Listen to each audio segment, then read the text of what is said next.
लागतं. त्या झेंडावंदन करताना काय अलीकडे इतकं विचित्र झाले महाराज, त्या झेंडावंदनाची किंमतच लोकांना कळत. रविवारी जर 15 ऑगस्ट आला तर तळवळ करणारी माणसं असतात. नाही कळलं रविवारी 15 ऑगस्ट आला, अरे अरे रविवारी आलाय, काय झालं, एक सुट्टी गेली. मग 15 ऑगस्ट कडे सुट्टीच्या नजरेने बघावं. अनेकांचे संसार उद्ध्वस्त झाले, तुम्हाला फक्त सुट्टी. आम्ही सदैव शुडके, जवळी येता चोर धाके, जाऊ पुढे भिके पुत्री घर राखती. इतकी तयारी ठेवावं लागल तरच तेथे नांदे देव. जमते काय नांदणूक ऐशी सांगा,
या इकडं, जमत नसलं गप बसा.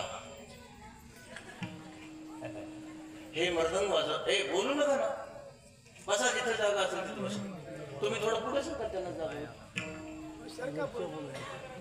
विचारधारा तुटते बरं का बोलता.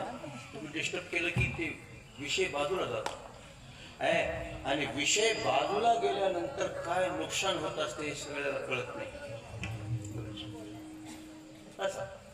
विठ्ठल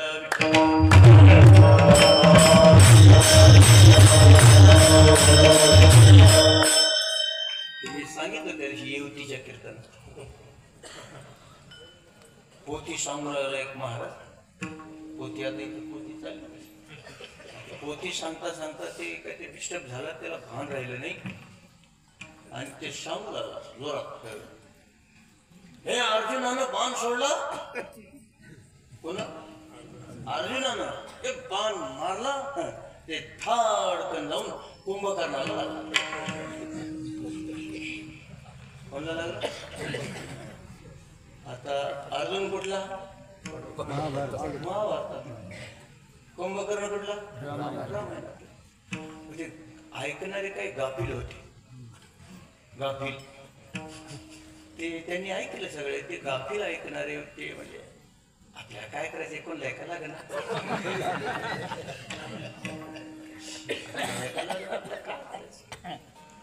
बाजूला एक जरा थोडस लक्ष देऊन ऐकू लागलं. ते माणूस त्या बाजूच्या माणसाला म्हणते, हे हळू न म्हणा, ते अर्जुनाचा बाण कुंभकर्णाला कसं काय लागला? ते म्हणला तुला काय करायचं? ते महाराज सांगायला नाही लागला असं. आपलं आपल्याला जेव्हा निघावं कोणाचा आहे बाण कोणला तसं तुम्ही डिस्टर्ब केलं तर कीर्तन होऊन जाईल, पण कोणाचंही बाण कोणलाही लागल. आणि उद्या एक माणसं म्हणतील इतके लांबून महाराज आले, काय सांगितलं महाराजांना? ते दुसरं म्हणते आपल्याला तर काहीच कळलं नाही बा काय सांगितलं. तिसरा म्हणते आपल्याला कळायचं, जाऊ दे त्याच त्यालाच कळालं की असं होऊ शकते. नांदणूक ऐशी सांगा नाही तरी वाया भाग, थोरपण अंगा तरी ऐशे आणावे. हे मृदंग वाजवतात, 2 तास मृदंग वाजवतात गुरुजी, आणि गोड ऐकवाला कानाला मृदंग. सरस्वती मातेनं प्रसाद दिलाय, बोटामध्ये गोड मृदंग. हजारो लोक ऐकायला बसलेत आणि त्यांनी टाळ्या वाजून दाद दिली, वाहवा केली, सन्मान केला. फक्त 2 तास वाजिला. सावधान, 2 तास हजारो माणसामध्ये 2 तास वाजून टाळ्या मिळवण्यासाठी महिन्याच्या महिने एकांतात वाजवावा लागतो. बरोबर बरोबर आगाऊ बोलालो का? आणि एकांतात महिन्याच्या महिने जर वाजविला, महिन्याच्या महिने, तिथं स्तुती करायला कोणी नाही, वारे वाह म्हणाले कोणी नाही. एकांतात महिन्याच्या महिने वाजवावं लागते, त्यावेळेस 2 तास वाजवता येतो. 2 तास कीर्तन करायचं असेल तर कपाट भरून पुस्तकं वाचावं लागतं. सोपं नाही ते. नांदणूक ऐशी सांगा ही म्हणून तेथे नांदे ठेव संदेह नाही. आणि काय केलंय त्यांनी? देवानं इथं नांदावास काय नाही केलं, फक्त देवाचं नाव घेतलं. ही जीभ जी आहे, ही जीभ आहे, ही जीभ, हिचं नाव आहे रसना. काळजीपूर्वक ऐका. रसना का म्हणतात तिला? तर हिला रसाचं ज्ञान आहे. थोडस वेदांताच्या भाषेत सांगायचं तर रस विषयाचं इंद्रिय जिव्हा. बरोबर. उत्तम स्वयंपाक केला आणि कानात भरला नाही नाही. करोनिया रससोय भरवी कानी केवी फरावी. माऊली वर्णन करतात, जिभेनच ते रस घ्यायचा, म्हणून तिचं नाव रसना. रस घेणे एक काम हिचं, आणि दुसरं काम आहे शब्दाचा उच्चार करणे. हे 2 काम कोणाचे? जिभेचे. बोलत चला रसनेचे. पण दुर्दैव अशा आहे, ही रसना शब्दाचा उच्चार करत असताना हजारो शब्दाचा उच्चार करायला उतावळ आहे, पण भगवंताच्या नामाचा उच्चार करण्याकरता अंग चोरते.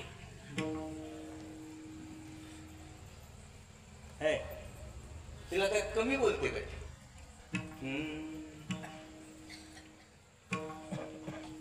ऐशी जिव्हा निक्की ऐशी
जीभ चांगली आहे हो, जीभ चांगली आहे, ऐशी जिव्हा निक्की, पण विठ्ठल विठ्ठल कान भोकी. दुनियाचं बोलती